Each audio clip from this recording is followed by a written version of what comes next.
Hola amigos, ¿cómo están? Bienvenidos a este nuevo episodio de la 7ª temporada de Cristonautas, programa que llega a ustedes por la generosidad de EWTN y con el que estamos dialogando con nuestro querido amigo el padre Dempsey Rosales Acosta. Padre Dempsey, gracias, nuevamente gracias por estar con nosotros. Es un placer estar aquí, Ricardo, con nuestros televidentes, disfrutando de nuestras conversaciones.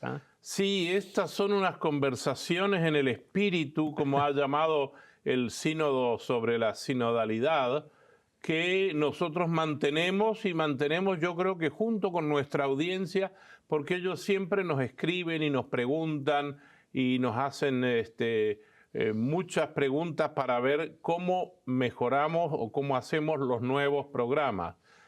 Y yo quisiera empezar, si me permite, haciendo una síntesis del programa anterior. Sí. Estábamos hablando de Pablo en Éfeso. Sí. Éfeso es una ciudad muy importante que mira hacia el mar, que es un puerto comercial, etcétera, y ahí se veneraba idolátricamente a Artemisa en Éfeso. Había unos plateros, unas personas que manejaban la plata y creaban con plata imágenes de Artemisa y del templo, decía, también para venderlas, y se hacían ricos. Sí. Y obviamente esto contradecía la fe cristiana, donde hablar de Jesucristo, Hijo de Dios único y verdadero, contradecía, y finalmente Pablo se debe de retirar de Éfeso, sí, aun cuando tuvo mucho éxito en algunos cristianos que quedaron allí, porque sí, inclusive después les escribe una carta, la carta a los Efesios. Exacto, sí. Me gustaría que introduzcamos este capítulo con un episodio cuando él se va a Roma. Él en uno de los lugares se pone, ya antes de partir, se pone a predicar y la predicación se extendió muchísimo. Era en una casa, y una casa se ve que era muy alta porque había un muchacho sentado en la ventana de un tercer piso, y Pablo se extendió hasta la medianoche conversando. ¿Nos podría recrear un poco ese episodio? Sí, cómo no. Ya ese en el camino de Pablo, cuando está terminando su tercer viaje misionero en el año 58, él comienza a visitar de nuevo las comunidades que había fundado en su regreso hacia Jerusalén. Una de esas es en Troas. En Troas, sí. Y generalmente en el mundo greco-romano, las construcciones eran generalmente de 3 pisos, sobre todo en grandes ciudades.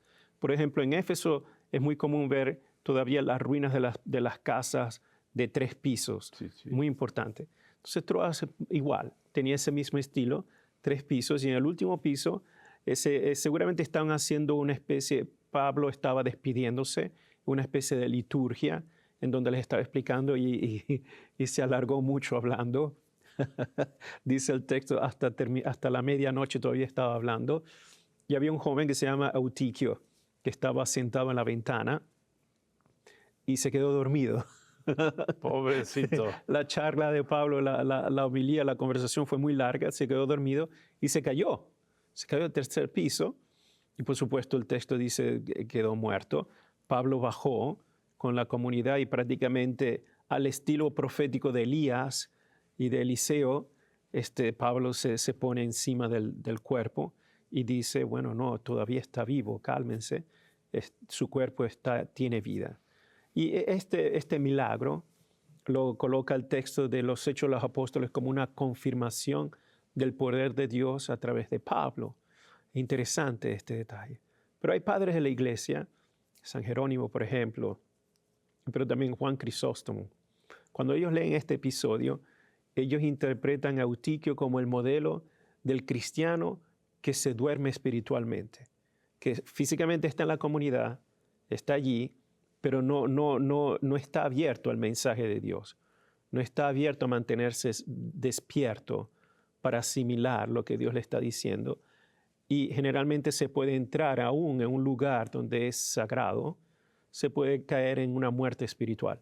Interesante este detalle, porque así lo leen los padres de la iglesia. Es una lectura, vamos a decir, espiritual del Sí. texto, porque el texto, yo creo que Lucas, narrando los hechos, está narrando un hecho real. Real, exacto. Pero Exacto. todo hecho real también puede ser interpretado espiritualmente. Exacto. El que se duerme, yo recordaría a todos, primero a nuestros hermanos sacerdotes que no se extiendan mucho en las homilías. Ya hay muchos tratados sobre homilías Sí. que les aconsejo que sigan. Y también a nosotros, los fieles que vamos a misa, por favor estemos atentos y que no nos durmamos en la fe, que la fe debe estar siempre activa. Eso debe ser un buen momento para reflexionar también en nuestra fe activa. Exacto. Padre, y después Pablo al día siguiente se va hacia Jerusalén, Sí. y lo primero que quiere hacer es visitar a uno de los apóstoles Sí, que está en la cárcel. No, va prácticamente a Jerusalén y visita a Santiago. Sí, Santiago, que es la figura predominante en Jerusalén, y los otros apóstoles y otros cristianos allí.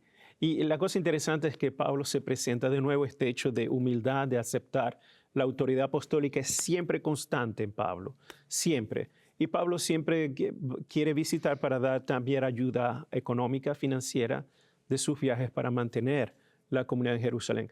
Nosotros pensamos, debemos tener en cuenta esto. Fíjense que Jerusalén en el tiempo antiguo, el mundo judío ortodoxo es muy cerrado, pero el mundo judío ortodoxo no se limita solo a la religión, se limita también a todo lo que es el medio de vida. Es decir, si una persona es apóstata o herético dentro de una comunidad judía, ningún judío le puede dar trabajo, lo puede mantener económicamente. A nivel social, a nivel de derechos dentro de la comunidad, están excluidos. Incluso eso sucede hasta el día de hoy.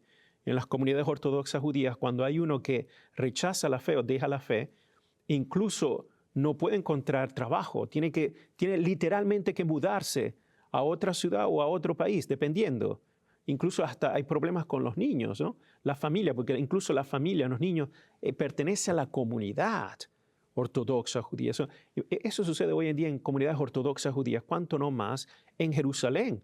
Entonces, cuando se encuentran apóstatas, cuando hay persecuciones contra los cristianos, por eso se entiende tanto la preocupación de Pablo de ayudar a la comunidad de Jerusalén, de mantenerla. Muy importante, al mismo tiempo que está esta sensibilidad, es el reconocimiento de la autoridad apostólica. Pero entonces allí Santiago le dice, bueno, hay un gran rumor, como se dirían, los brollos, ¿no? sí. Es que todas las comunidades judías están hablando de que en tus viajes le dice a todos los judíos de las diásporas Sí. que abandonen a Moisés, que no sigan más la Torá. Uh-huh. Y esto puede crear muchos problemas para ti aquí. Importante este detalle. Entonces, con Santiago se le sugiere a Pablo de hacer un voto de purificación, de penitencia, según la ley de Moisés, y presentarse en el templo con otros cristianos que vienen del mundo judío, al menos para demostrar que hay veneración a Yahvé, a Adonai, pero que también Pablo no quiere, el sentido de Pablo no es destruir a Moisés o odiar las Sagradas Escrituras, no, para nada. Es entenderlo bajo la luz de la fe en Jesús, y Jesús es la plenitud de estas Sagradas Escrituras. Cuando digo Sagradas Escrituras estoy hablando del Primer Testamento. Uh-huh. Importante este detalle. Recuérdense que cuando Pablo vivía no existía el Nuevo Testamento todavía. No estaban los evangelios escritos. Muy importante este detalle. Fue Pablo, las primeras cartas, los primeros documentos del Nuevo Testamento fueron las cartas de Pablo. Importante este detalle, mantener este tipo de coherencia en la cronología de los textos, muy importante. Entonces, ¿qué sucede? Que Pablo va al templo, se afeita la cabeza, y algunos judíos del mundo de habla griega lo reconocen y lo comienzan a acusar de que metió a un pagano dentro del templo en la zona donde está prohibido. Claro. Y ahí es cuando hubo el tumulto, que lo querían matar. Y de verdad, arqueológicamente, en el templo de Jerusalén está lo que se llama el Sorej. El Sorej es un muro de piedra que dice exactamente, si no eres judío y pasas este límite, tu vida está bajo tu responsabilidad, porque no puedes pasar.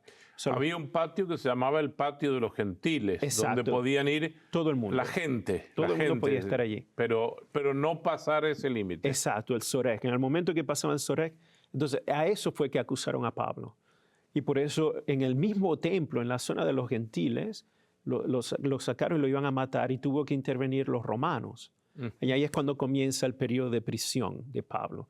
El centurión romano estaba en la Torre Antonia, bajaron, agarraron a Pablo para mantener el tumulto porque había una turba se estaba formando y no querían una especie de revuelta. Y entonces allí es cuando agarraron a Pablo y prácticamente Pablo pidió el permiso para dirigirse a la comunidad de los judíos de allí. Eso en el capítulo 21 de los Hechos de los Apóstoles, al final del capítulo 21. Y luego Pablo hace su gran discurso. El soldado romano, de hecho, Pablo le dijo, ¿puedo dirigirme al pueblo? Y el soldado romano dijo, oh, hablas griego. No, eso es interesante, no eres el egipciano. Eso no, sí. Y luego se dirige al pueblo, a su pueblo, hablando en arameo. En arameo, eso dice el texto bíblico. Interesante ver cómo Pablo, cuando habla con el centurión o el soldado romano, habla en griego. Exacto. Pero cuando habla con la comunidad, habla en esta multiculturalidad, esta facilidad de cambiar lenguas, idiomas en su contexto, muy importante. Y comienza diciéndoles, hermanos, interesante, ¿no? Y ahí es cuando él dice todo su pedigrí. Soy fariseo, soy celoso en la ley, me eduqué a los pies de Gamaliel. Y comienza a decir toda la historia y después comienza a decir cómo Jesús se le apareció en el camino. Y luego allí como él es el centro, el cumplimiento de la escritura y después la turba de nuevo quería matarlo. Y ahí fue cuando los soldados se lo llevan y lo meten preso en la Torre Antonia, que está allí, pegado al Templo de Jerusalén. Sí. Al templo. Y ahí es cuando comienza el periodo de la prisión de Pablo, que dura 2 años. 2 años allí donde los soldados romanos lo quieren flagelar y golpear, y ahí es cuando él saca su tarjeta. No, yo soy ciudadano romano. Y a mí no me pueden golpear sin justo juicio y sin proceso justo. Y entonces cuando el centurión viene y le dice, pero ¿cómo tienes tú esta ciudadanía? O sea, yo la tuve que adquirir a alto precio, tuve que pagar. Y Pablo responde, yo lo soy por nacimiento. Sí, exacto. Oh, una gran conmoción allí, por supuesto. Y gracias a Dios que Pablo allí utiliza la ciudadanía romana para al menos proteger su vida de la turba, de la rabia de los judíos que lo querían asesinar.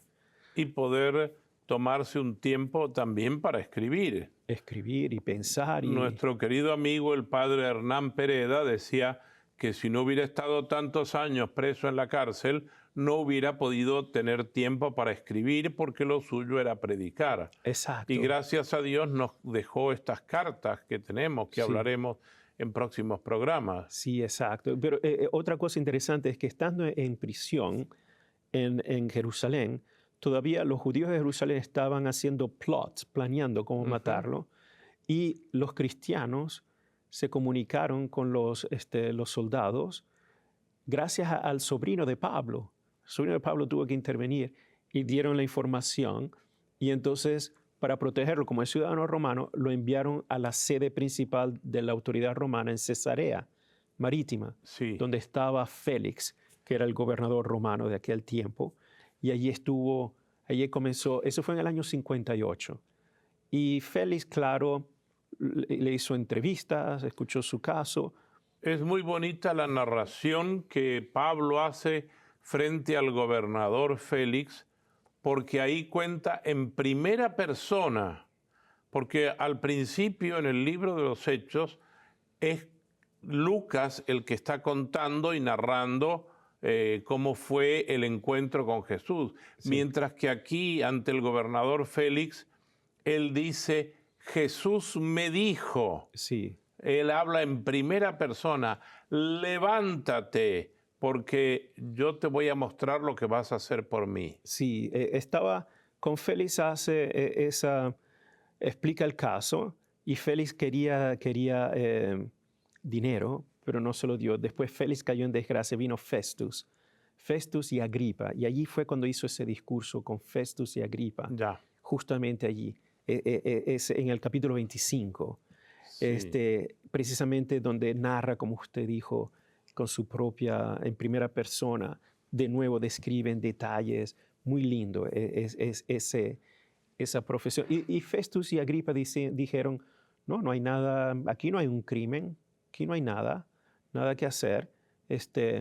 Pero Pablo, viendo ya como los judíos estaban tramando de que hubiese una manera de que regresara a Jerusalén y allí matarlo, Pablo pidió su derecho como ciudadano romano a apelar al César y no se le podía negar. Entonces Festus y Agripa decidieron, bueno, es tu tiempo para ir a Roma. Ok, lo mandan en barco. Sí, de Cesarea Marítima, partió de allí. Claro, parte de Cesarea Marítima. Sí. Todavía hay algunas ruinas allí de Cesarea Marítima. Claro que sí.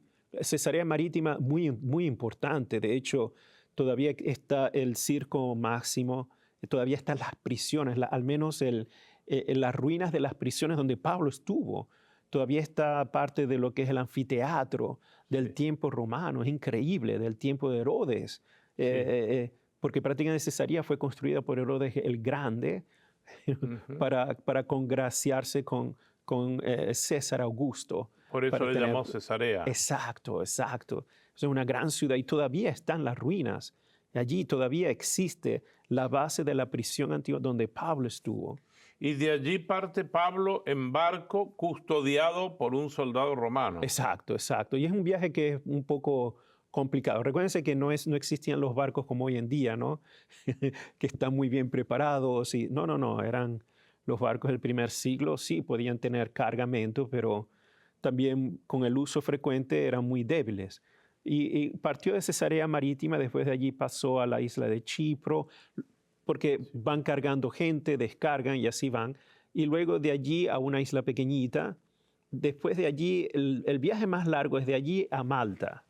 Exacto. Ahí a Malta, porque en el Mediterráneo. ¿Qué pasa? Que generalmente agosto, septiembre, octubre, son meses en donde el viento cambia mucho. No, porque según el viento del norte, que es frío, y el viento del África, que es caliente, crea corrientes, farinas muy fuertes y ventarrones, exacto, sí. Y el mar se mueve, se agita mucho.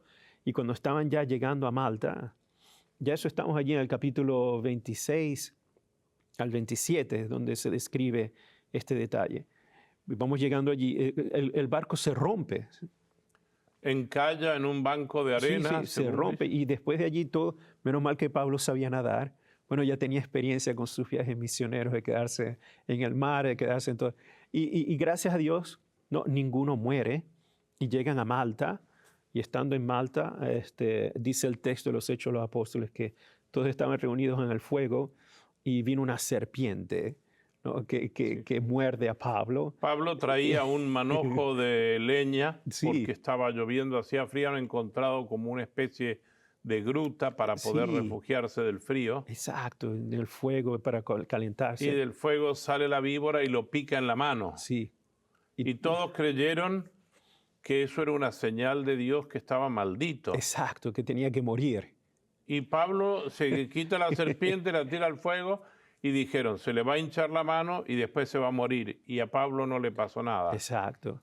Eso puede ser como alguna de esas profecías que hay en el Antiguo Testamento que podrán tomar serpientes y no les hará daño o algo así. Claro que sí. De hecho, eso es una... Recuérdense que es una interpretación que de verdad Dios protege a todos aquellos que hacen su misión, que hacen su voluntad. Dios no los abandona. Y es interesante allí, ver de nuevo el pueblo de Malta. Al verlo dicen, pero luego como no murió, pensaban que era un dios, una divinidad de las griegas escondido. Y Pablo, de una u otra manera, siempre muy centrado, utiliza esa situación para evangelizar, aún allí. Y literalmente los malteses, incluso hasta el día de hoy, cuando yo he hablado con sacerdotes o católicos de Malta, para ellos Pablo es más que una religión. Ellos se sienten unidos a la línea paulina, la iglesia católica, el mundo cristiano en Malta, que es prácticamente un orgullo nacional, está directamente conectado con San Pablo. Es fantástico. Bueno, actualmente en la isla de Malta el 98% se declara católico, Sí. salvo un grupo de inmigrantes que no son católicos. Para ellos es no solo religión, es una identidad nacional. Y Pablo para ellos está en el ADN, en su propia naturaleza. Es bellísimo ver esto. Y todo por medio de estas circunstancias así tortuosas. El barco que prácticamente navega, naufraga en el medio del Mediterráneo, llegan allí, una serpiente que lo ataca. Prácticamente en todas estas situaciones de muerte, devastación, Dios utiliza eso como una oportunidad para evangelizar a través de Pablo y crear una nueva vida para otros. Y Grandioso. en Malta se quedan como unos 3 meses aproximadamente. Aproximadamente sí. Y después tienen de Malta que pasar a la parte de Reggio Calabria, en la parte Sí. sur de Italia. Pero tienen que pasar por Malta, Sicilia y luego Reggio Calabria. Sí. Y de allí a pie se van por toda la vía Salaria, aproximadamente La vía Salaria, hasta hasta llegar Roma. a Roma. Sí. Y en Roma estuvo prisionero en la cárcel Mamertina. Eso fue después, es interesante, ya cuando lo iban a matar. Pero cuando llega a Roma, estuvo preso en lo que se llama house arrest, en un arresto domiciliario. Ese es literalmente el final de los Hechos de los Apóstoles. Capítulo 28, versículo 19 en adelante. Pablo está porque eso es parte de la ley romana. En primer lugar, no había un crimen de ejecución. Lo que había era una apelación a la corte imperial y no se la podía negar. ¿Por qué? Porque tenía la ciudadanía romana. Exacto. Entonces, mientras está en arresto domiciliario, tenía él que pagarse las deudas y la comida. No lo pagaba el Estado, no lo pagaba el imperio. Y por eso esa vía está en la Vía Lata, lo que hoy sería Vía del Corso en Italia. Si hoy vamos a Roma, sí. la Vía del Corso, antes en el tiempo romano era la Vía Lata. La Vía Lata, hay una casa, hoy en día está allí en esa vía, se llama la iglesia de Santa María en Vía Lata. Debajo, incluso se puede ir, está todavía las ruinas del arresto domiciliario de Pablo. Justamente es muy allí. Interesante. Justamente allí. O sea que Sí. si vamos a Roma, no se olviden de ir a la Vía del Corso. Exacto. Y buscar Santa María en Vía Lata. Justamente. Entonces se entra, es una iglesia pequeña, porque se construyó precisamente encima de la casa donde estaba en arresto domiciliario, y debajo está todavía las ruinas, está todavía los fundamentos de la casa del primer siglo. Y él enseña ahí. Exacto, por ese motivo. En el Mamertino es ya cuando está sentenciado a muerte, pero como es arresto domiciliario, eso se hace mientras el emperador le da acceso a la apelación. Y como es arresto domiciliario, no está todavía condenado, porque se sigue el protocolo de la ley del ius romanus, de la ley romana. Entonces recibía visitantes. Ahí es donde recibía las comunidades o representantes de otras comunidades eclesiales. La comunidad de Roma lo iba a visitar, le llevaban de comida, le daban para arroparse un manto, y allí escribió otras cartas también, ¿no? En el arresto domiciliario. Claro. Importante ese detalle. Tenía acceso. Luego hace el apelo, pero hasta ahí llega los Hechos de los Apóstoles. Los Hechos de los Apóstoles dice el final, si leen el final de los Hechos de los Apóstoles, dice, estaba en Roma y lo iban a visitar miembros de las comunidades, y él seguía proclamando y exhortando en el amor al Evangelio, en el amor a Jesús, a todos aquellos que lo visitaban. Interesante, así termina los Hechos de los Apóstoles. Con gran probabilidad tuvo el acceso a la apelación al emperador, derecho romano. No hay nada, no hay caso, porque los judíos estaban molestos porque eso no les interesa, eso no es un crimen en el Imperio Romano. Entonces lo dejaron salir. De hecho, solo dice Clemente Romano, que de hecho estaba vivo en ese entonces. En sus cartas, a la primera carta a los Corintios, Clemente Romano habla de esto. Y luego el emperador lo dejó, prácticamente le dio libertad. Y Pablo dice, Clemente Romano se fue a España. Sí. Se fue a España. Y después, cuando evangelizó la parte ibérica, regresó a Roma, y ahí fue cuando hubo la persecución de Nerón, entre el año 64 y 68, y allí es cuando Pablo lo arrestan. Y es decapitado porque es ciudadano romano. Exacto, porque justamente en esa persecución, Nerón, después del famoso fuego de Roma, decretó que la religión cristiana o los nazarenos, podemos decirlo así, es una reunión, es un grupo ateo que va en contra del imperio romano y por tanto eran los responsables de todas las calamidades que estaban sucediendo y comenzó una persecución oficial en Roma. Y allí fue donde capturaron a Pedro y a Pablo. Y sería muy interesante recordarles a nuestros televidentes que si van a Roma no dejen de visitar San Pablo fuera de los muros, Sí. que es un hermosísimo lugar donde está casualmente los restos. Yo estudié arqueología cristiana y he estado allí, los restos de San Pablo, Sí. algunos huesos que han quedado, que hay una gran probabilidad de que sean ellos. Por favor, Padre, le pido que nos despida con una oración pensando en todo esto que hemos dialogado, en todas las persecuciones, y que nos ayude el Señor a entender cuál es su plan en la vida nuestra. ¿Cómo no? ¿Cómo no? En el nombre del Padre, y del Hijo, y del Espíritu Santo. Amén. Amén. Te damos gracias, Señor Dios del universo, por este momento, por este día, por darnos la oportunidad de meditar la vida de San Pablo, sobre todo cómo dio su vida para proclamar tu santa palabra y ser fiel a ti. A través de tu Santo Espíritu, Señor, danos la fuerza para seguir e imitar el ejemplo de Pablo, que dio hasta el final todo lo que tenía para tu gran gloria. Ayúdanos a darte gloria en todo lo que hacemos, en todo lo que proclamamos, y envía tus gracias sobre nosotros para que podamos ser instrumentos de tu amor en cualquier lugar en donde estemos. Te lo pedimos, oh Padre, por Jesucristo nuestro Señor. Amén. Amén. El Señor Dios Todopoderoso los bendiga en el nombre del Padre, y del Hijo, y del Espíritu Santo. Amén. Padre Dempsey, muchísimas gracias por toda esa gran sabiduría que nos transmite y nos entusiasma a nosotros a ser verdaderamente como Pablo, fieles y firmes en la fe. Nos vemos entonces en un próximo episodio donde comenzaremos a dialogar sobre las cartas de San Pablo y su espiritualidad. No se lo pierdan.